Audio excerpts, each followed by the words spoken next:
There we go. Yeah. Good morning. So, Hello. welcome to the first NiCHE Conversations. I'm Dr. Jessica DeWitz. I'm an editor with the Network of Canadian History and Environment. And today I'm joined by Dr.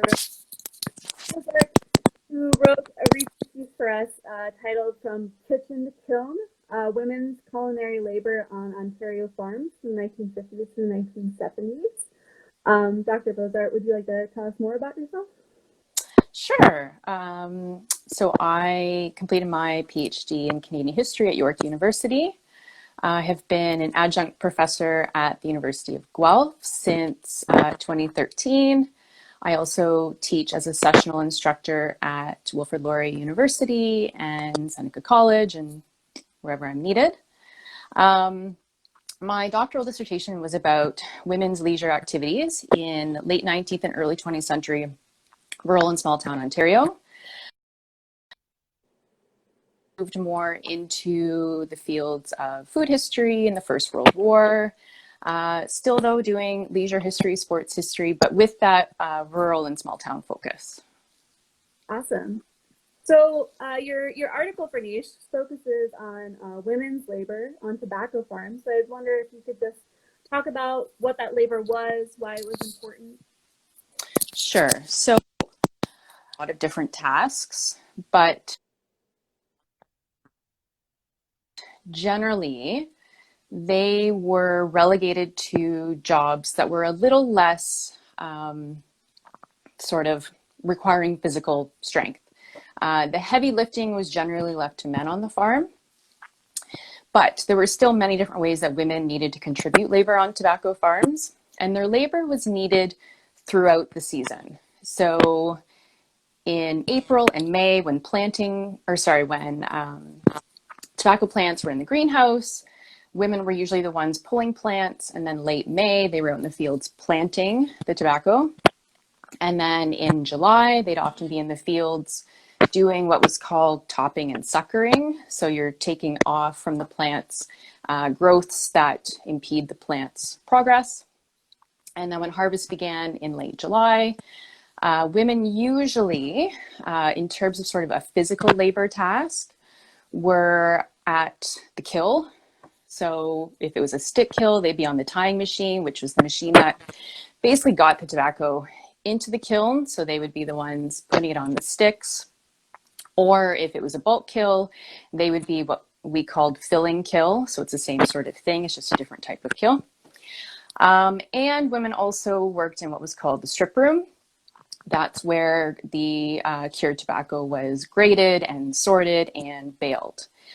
But as I talked about in my article, for me, the area of women's work that really needs to be highlighted is their kitchen labor on tobacco farms. So they're performing all these different tasks outside of the home, but a really successful growing season also required their kitchen labor. So providing workers on the farm with meals 3 times a day and making sure that these meals were hearty, they were tasty, and they were good, that they would keep the workers on the farm.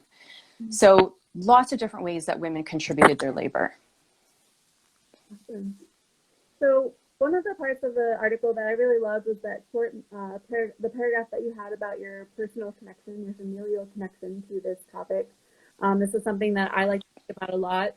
The reason I'm in environmental history is the first reason, and there's people kind of go on both sides of the coin of that. But I was wondering if you'd like to talk about your personal connection, how that really enriches the way that you are able to analyze. So I connect to the topic in a few different ways. If you grew up in Norfolk County around the time that I did, tobacco was everywhere. So it was just sort of naturally a part of your childhood and how you grew up, whether you worked on a farm or not. But then I also have the family connection. So when my grandparents emigrated from Belgium in the interwar years, their way to reestablish themselves was to start growing tobacco, which was becoming a really lucrative industry. So that was my dad's childhood in the later 50s, 60s, into the 70s. Mm-hmm. And then in the 1980s, my mom worked as a seasonal agricultural laborer on a tobacco farm. And then I took my turn in the late 1990s and early 2000s. That was my summer job. So all three of us experienced tobacco at different points in its evolution. And so that was something that we often talked about when I was younger, what it was like for my dad, what it was like for my mom, what it was like for me, because we all have different experiences as technology was changing. And it's always going to be part of who I am. And there's a bit of a kinship for those of us that grew up in Norfolk County and worked in tobacco. My generation, it put a lot of us through university. Rural area, there's not many opportunities for work. So a lot of us worked in tobacco. And my high school actually did a staggered start to allow us to finish harvest, make some more money. And that's pretty unique, I think. So looking back, tobacco has given me a lot. I've got that family history connection, that personal history. And like I said, it was an important way for me to make money when I was younger. And it was decent money at the time. Mm-hmm. And I also think too, because I know so many people who grew up with tobacco, it's an important history that needs to be documented, especially women's part in it. And it's an important part of Norfolk County's history. So with this project, I really want to get those stories before they're gone forever. Interesting. Yeah, I love that. I love that personal connection because I write about parks, and my family was economically dependent on parks in a way that a lot of people don't relate to parks in that way. So I see myself analyzing parks in ways that other people just don't do because they're so focused on leisure. So I really love this aspect of the article. Thank you for telling us more about it. Another thing I really love about this article is that it draws together so many subfields of history. So there's something in this piece for people who love women's history, labor history, agricultural history, and that's kind of all ties into environmental history. One thing I really like about environmental history is that it can be like something that ties things together really well. But what really stuck out to me, or maybe that's what's on my mind right now, is food history. And if we're thinking about the environmental aspects of food, to me, food is as much a product of the environment as, say, timber or fossil fuels. But I don't find that environmental stories take it as serious. And I was wondering if you agree with that, if is it a product of the environment, and also if this is kind of an example of gender bias in environmental history. Do we not take it as seriously because it is women's labor as other products are done in labor? I think it depends on how some people define environmental history. So if you're someone who studies environmental history because you want to study the environment in its sort of natural state that hasn't been manipulated by humans, then in some cases, agriculture and by extension, food history wouldn't necessarily apply. But of course, there is food in the natural environment.